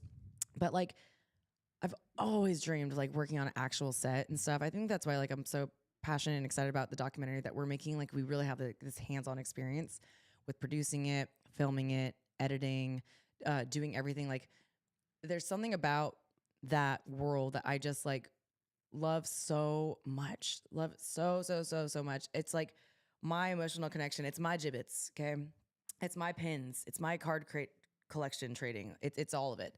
A movie or something. So Well, we're getting there, Obtoshi. You know, ours is one where it can't really be rushed because the filming of course is scheduled, and so is what it is. It's awesome. You know, we were talking about that the other day. Like there will be submission dates that we just inherently can't hit that are more like in the fall or about to come up for 2024. So yeah, I think it's like Sundance Film Festival and South by Southwest. You have to submit by September and October. So we're not going to be able to. That'll be for 2025, which is spectacular actually to really think about that. Like being in 20, like I don't know, that just feels futuristic. I love that. I love it too. I think because I came from the production world background, I'm very comfortable with these things. It's why my proposal was a year, because I can think long term. Like that a year from now already is like coming up. Like our proposal will be done technically for the filming part like sooner than you guys even know. By the time like the next time you guys tune in, you'll black out and it'll be episode 60 of the live stream. You know, like time goes by so fast, especially when you're producing media and content. And you know, I like also Sheffo like thinking about like the long term like that. Like I can see that. I can see right now like Sundance 2025. You Yeah. know, I can see right now in my head the same way you guys can see like VCon. Everyone's already at VCon next year in their mind. Like everyone's already preparing for that. Like we're already preparing. Like the Vegens are literally booking Airbnbs probably. Probably, exactly. I wouldn't even doubt it. Like time moves so fast when you're involved in events or this world at all, and I'm really comfortable with like that like kind of 2 to 5 year sort of planning range. I think because of that, but not from the sense like I hate that question of like where do you see yourself in 5 years? Like I can't really answer that. Like, and I don't know because of all of these things that we talk about of these spontaneous moments that happen. But there are some goals that you can put down, like submitting to the film festival in a year. Getting post distribution or something like there are like goals you can say, but it's hard for me, I guess, to like kind of put into words like what that would like exactly look like because we don't know. You know, in my mind, I'm like, well, what would I envision? Like next year, like we're walking down the red carpet for Con because like our documentary is featured here. Like that is like for me, like we're gonna make that happen. Like we're gonna make something happen because it has to. Because like the reason we're coming around to these events like for this first time is like introduction, but like as we go to more and more events, like more and more people see the Noggles, they know us, they see Nouns, they understand what's going on. Maybe they're submitting proposals or wanting to, and it's only going to have like more and more recognition. And so it feels like a sane thing to get to say, oh, here's where I see it advancing like in a few months or in a few years. And so obviously like my commitment to Nouns is so authentic and, you know, is the like backbone of my Web3 experience. I'm sure it's the same for you, Sheffo, but like it's cool to think about things like in the long term. And so I'm excited to hear if anybody has a media project that they would like to bring to Nouns.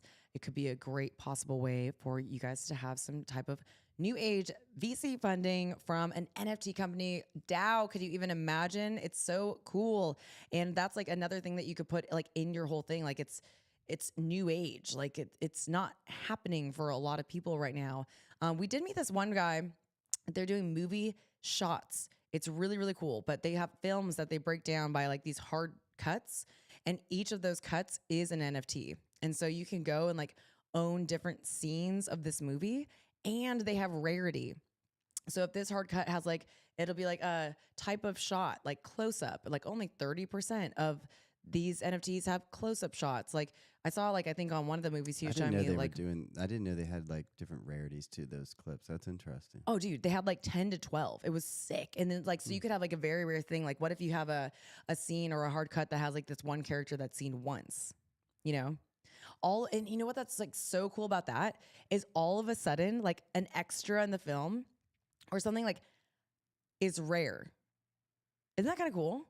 Like they can end up like being like the star NFT person. Like if you're like the baker person that like waves at you like while you're walking down the street, like and they're their own NFT. You got like the baker waving NFT. All of a sudden that's not just an extra in the movie anymore. Like that's significant. You have the one of one. I definitely think that for our movie we should do NFTs and use it as a way to ticket for private screenings of the movie in like cool theaters or wherever it's screened. I think that would be really great. Another piece of advice that person kind of gave me, and you guys chat, let me know if you think this is a good idea or not too, but they said it would be smart because like as we're filming this documentary, we're still out in the world talking to people about it. It's very obvious. Like we have a camera everywhere we go. People in the industry kind of know that we're doing it. Like we've been wanting to create like a landing page to kind of sort of like start collecting people's info to just say, hey, like that way we can start making announcements to people. I've always thought it was just going to be email. I think email is still a way to go. But this person said it would be also smart to, in addition to that, collect ENS addresses and to do like airdrops of things, of like announcements. And so if you guys think that that's a good idea and that's something you would see and isn't something that would like show up in your wallet and you'd be like, what is this? Let us know. Obviously, all of these ideas and stuff can be catered to the specific project and we can like riff on them and work on them. But I thought that was actually really cool. And it's the first time I've sort of heard a marketing style of like collecting ENS addresses. Smart. I thought that was really smart. I'm also like not crying right now, but there's like for some reason like this eye is just like giving me a problem. think I brought up Interstellar, and I was just like, started twitching and like, I'm struggling a little bit over here, but I didn't want you guys to think I was just over here like falling my eyes out. Maybe you should just have a cry Maybe, yeah. right here. That will be an iconic moment. My first cry on the stream. Just if I kept the cameras rolling before or afterwards, you guys would probably be seeing that. I'm just like so emotional. I just get like very like touched by things. Like I'll see like a dog in the street and be like, ah, like have a breakdown. Like I don't even know what's wrong with me. I couldn't tell you.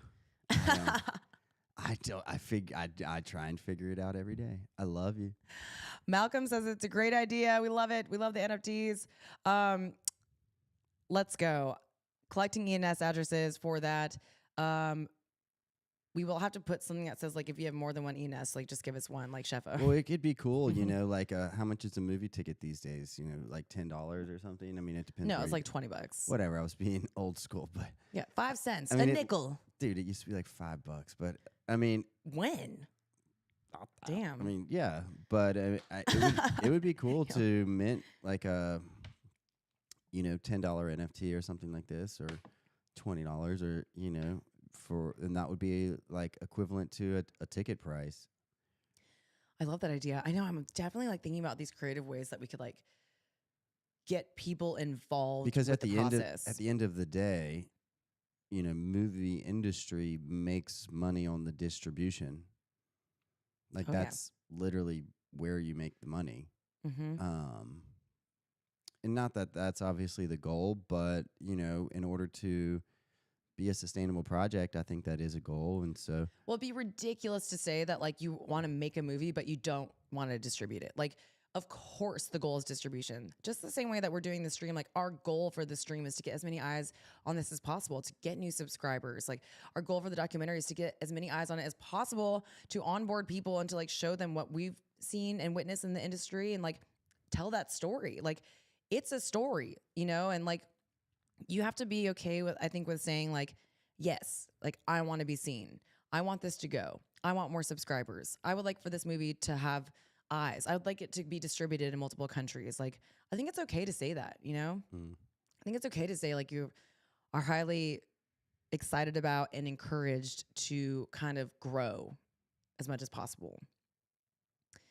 And that's not a selfish trait. I think that's like that's entrepreneurship.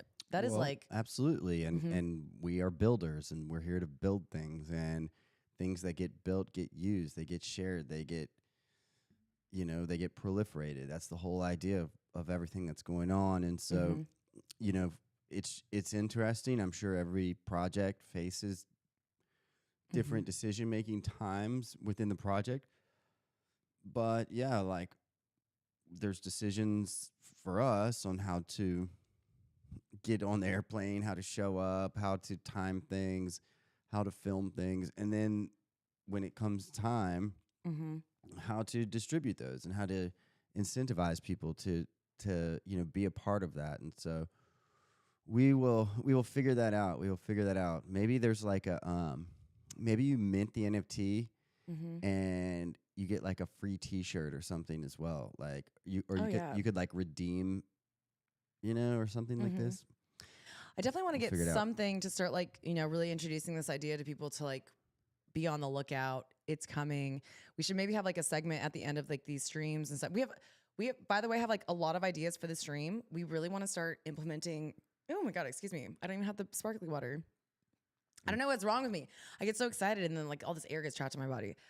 We really want to start implementing guests on these live streams. I know we've talked about it before. We will get going with that. Like Malcolm, it would be awesome to like port you in during one of these streams, but we'll get that up and going and like have that announcement probably, I would say like this week or next week. And so start setting people up for that. But what we should also start having, Sheffo, it's like a closing slide of like, if you want to like follow the documentary and stuff, like do this, you know? I like that.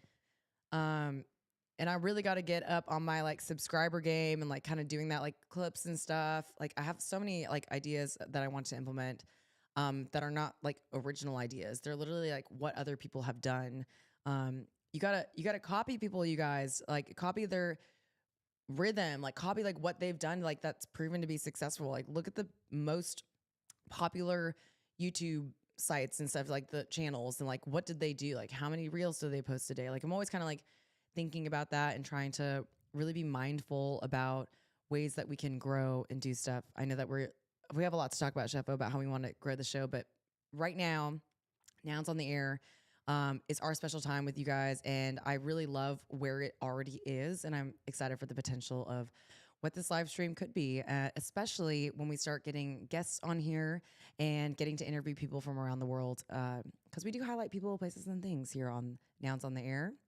It's what we do, because we do get this opportunity to travel because of our proposal and to go to different events. Speaking of which, Chef, I know you can't see this, but all I'm doing is pulling up just the NFT Brazil Twitter Cool. really quick so everyone can go give it a follow. This is the next event that we will be at June 2nd, 3rd, and 4th. Underscore NFT underscore Brazil, Brasil. Okay, go give them a follow. This event is happening. We are going there next. And I actually haven't gotten to speak since NFT NYC, and I get to speak at this conference. And so I'm really excited. We'll be going into all of that probably as we're preparing there next week. I'm just going to come back to you and me now, Sheffo. But we're excited. We do speak at conferences and events. If you, I want like your guys' input as well. I have like the Nouns on the Air as a place that like we can connect. If you guys have seen my other talks at London, Paris, New York, like, is there something you liked about those? Is there something you wish that I could talk about that you haven't seen quite yet? Like, please, like, let me know. Like, these talks are like not for me just to go up there and just like open my mouth. Like, I'm trying to provide as much as possible, like valuable information that the community can use, that you guys can use. In New York, I shared my own personal story with Nouns as a way to show you guys that my first part with Nouns like included me failing props like 3 times, like to show you guys that in entrepreneurship and stuff, just to keep going, like get through the failures, see the opportunities that come from them. That's actually one of the things that we end up talking to people about a lot, you know, to make it feel human, you know, relatable, is the fact that like we've failed, the fact that, you know, people didn't see our ideas in the first rounds and stuff like this. And to keep going. Yeah, and to keep going, and what the pivot was, you know, and we talk about other builders that have had to do the same thing. And, you know, we reference projects that have had to do the same thing. And it is part of it. It is part of it. You know, I told that to our actor guests at the pizza party. You know, I'm like, listen, in all reality, like, it's a process. There's real opinions involved. There's real people involved. Like, a lot of it is in public, you know, and so you just kind of have to, you have to have a healthy respect for the new environment that is DAO-funded Web3 projects. And I think that that is a really interesting part of the conversation. You know, there's literally no way around the human element. And we have smart contracts, we have NFT technology, giving people votes, you know, functioning governance. But we got AI. But there's real people behind those decisions. I mean, I'm sure in the future there'll be a noun that is voting with AI. Like, of course that will happen. We already have the AI Rocco. Yeah, exactly. Rocco Summarizing Discord channels of what happened during the day and stuff, you know? Yep, exactly. I'm sure Rocco could vote AI. I don't know if they could do that automated, but They're probably working on something like maybe integrating that. But I know that he can, like, what they were working on was Rocco kind of like examining props and seeing like, would they vote for it? Like, did it include all these things? I'm not quite sure, but we could talk to the Nouns AI team about that. Shout out Nouns AI, NounsAI.WTF. It's been kind of special to hear, like, as we meet people around the world, like, that they're utilizing Nouns AI. Let's give an air horn for honk. Okay, let's do it. Oh, I need a honking sound, actually. How ridiculous. Gonna say. I need a lot more sounds. We know this. But we will be providing you these things as we go along our journey, which will continue next week in Brazil. Shout out Brazil. What an incredible community of people that I've seen so far in Web3 and NFTs, and especially within the Nounish ecosystem. They are just like so hyper involved with like community building. It's just so much fun.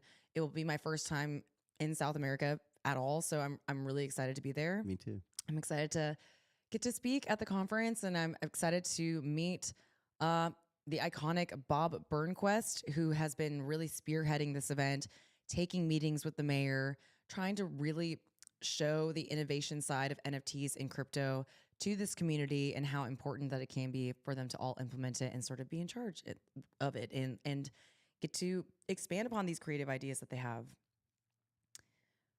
Yeah, you know, it's all about empowerment. It's all about figuring out ways to bring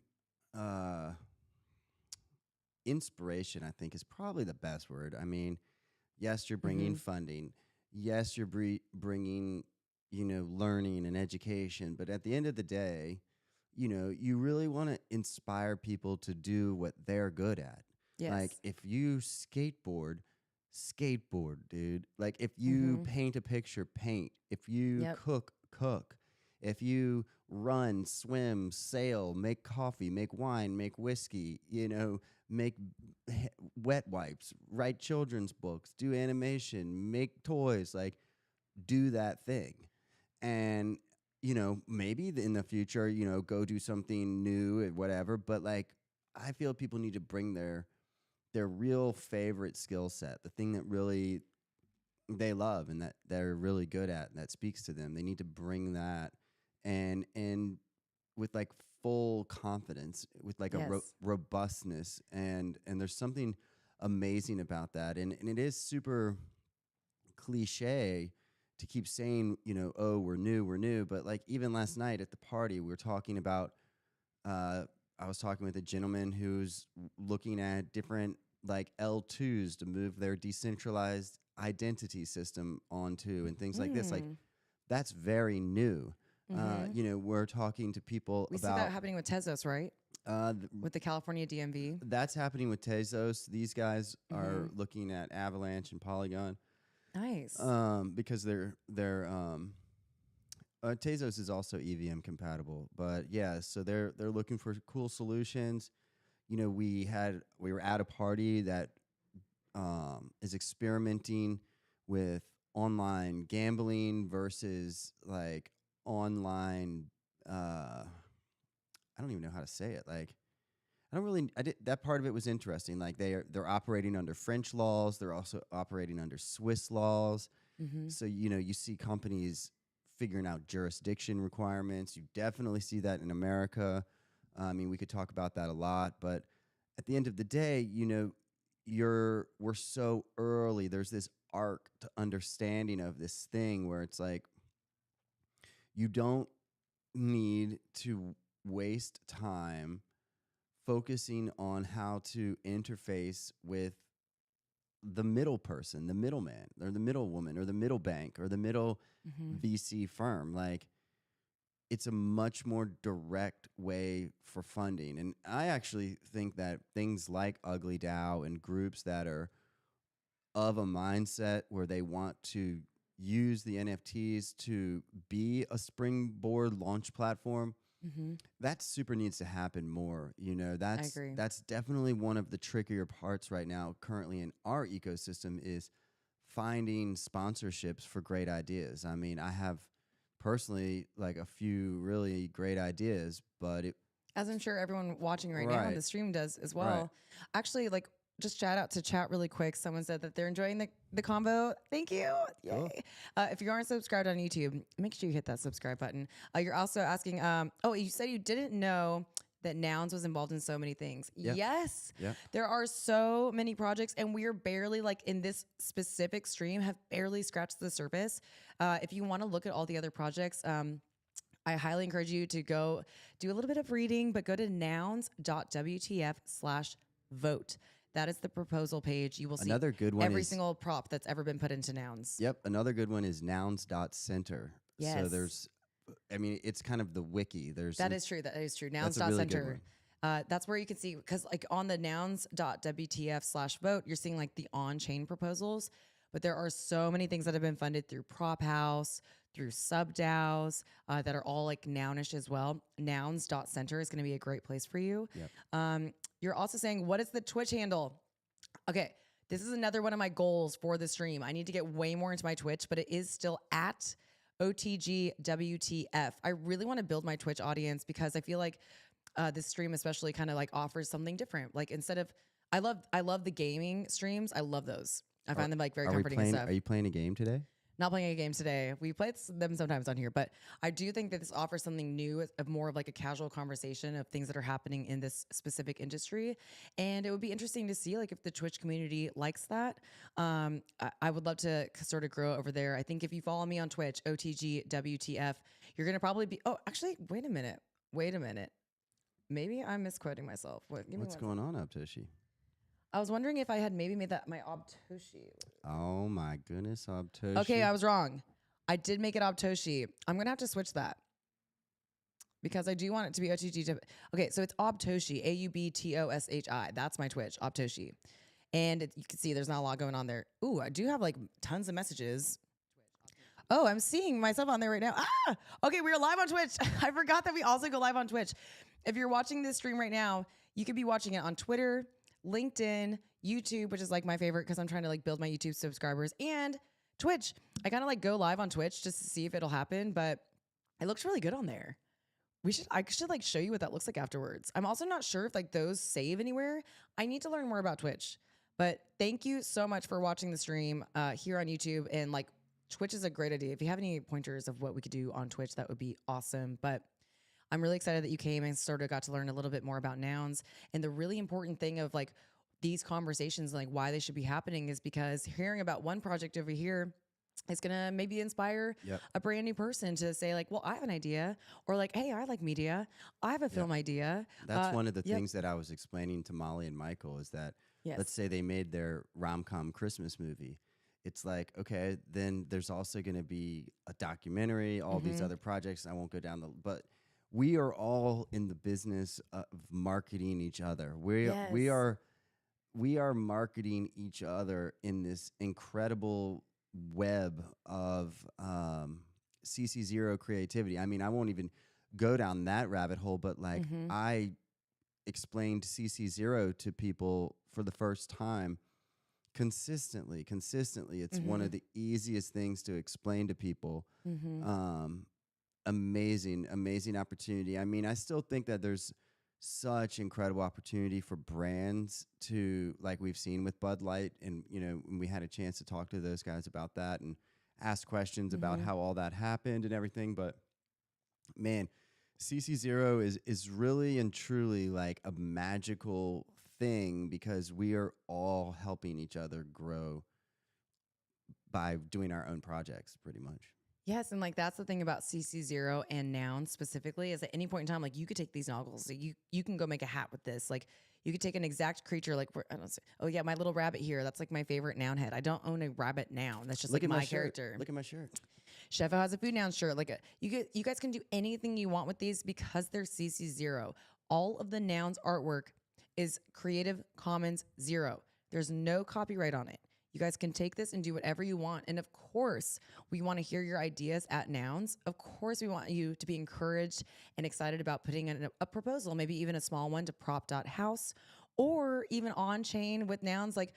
But you can kind of just start your journey and kind of messing around with and doing some samples of stuff at any point in time because of CC0. I also think it's really important. It's what kind of draws me as a green flag to projects now. It's why I got my cryptoed and love my little CC0 crypto. It's like Gremlins. I love on-chain art. I love CC0 so much that it's like I will look for that in an NFT company, I feel like, before I kind of collect at this point. Or like look for an announcement that sort of says that. And it's important because like, again, back to like, I guess kind of just full circle as we're like closing out the show here today. It's okay to say you want as many eyes on your things as possible. And in the nouns, like how they've really mastered this like mass proliferation is that they know through CC0, the more people that are just out there creating, the better for the whole community. Ties right into everything we're talking about with Veecon and our experiences here in Con. Keep throwing yourself out there, like keep meeting people, keep proposing your ideas, keep using art from places that are kind of encouraging you to do so. Make connections on purpose and on accident with people and with companies. Like, don't wait for brands to come to you. Start implementing the brand with what you're doing. Shout out to our cosmetics, and see what happens then. Tag them, make something. Like, I promise you, if you make something that's like Nounish, like the entire Nouns community will like and retweet it. Like, there's a lot of community support happening here in this industry. That was very apparent to us at VFriends. It's apparent to us here in Cannes, in the middle of south of France, where like we're meeting strangers and they are part of another NFT company, and like they're supportive. And like, I just want to really hope, like, I hope that your biggest takeaway from this show is to be inspired, to continue to your creative efforts, like whatever that is for your projects. And knowing that you got to meet people, and you got to get out there. You have to go out there and ask people what they're doing too. Like, that's a super big part of it. It's always a challenge for people that are working on really creative things themselves to kind of like be quiet for a second and ask the other person what they're working on, and be a really good listener, and try and think of, ways to have that great conversation and be that sounding board for that entrepreneur. That's a super big part of it, is just also being a good listener. But you got to get out of the house, Altoshi, to go do that. I think that TikTok that I saw this morning was really spot on. There's nothing wrong with being a homebody, but if you really want to get out there, you want to meet people, you want to learn new things, see new things, try new foods, you do have to get out there. I do want to say thank you to NounsDAO for letting us be out here in the south of France today. Unofficially sponsored, of course, by San Pellegrino. We're just going to... Any final words, Chefo, before I switch off for our goodbyes? And I just want you guys to know, I'm never cutting early. I use an AI to help me do clips sometimes, and it doesn't take videos that are longer than 2 hours. So I always try to keep it like, that's why I kind of call it like 5 minutes early, because I just like to do that. Yep, this is my pro tip. When you're making a ham sandwich on a baguette, that's like, a great idea. I'm sure that there's like a site or something that we could do that, like of finding the French word. We should totally butcher our French on air. Let's do that. I'm so excited. Thank you so much, Chefo. Have a great day. Obviously, the show is better because you're on it. So I really, really appreciate you. And we'll just bring you back to the main screen here. And let me get my whole thing. Thank you. Thank you guys so much for always being with us here. Nouns on the air, live streaming every Thursday, Friday, Saturday. Let's go. I really, really appreciate you guys. I saw the chat. You're going to help me with Twitch. Let's do it. I want to get my Twitch stream going. Reach out to me on YouTube or Twitter or something, and I got you. Thank you guys, as always, for tuning in. Hopefully we have some new exciting stuff to share with you tomorrow. Until tomorrow, have a great, great evening, and thank you for watching.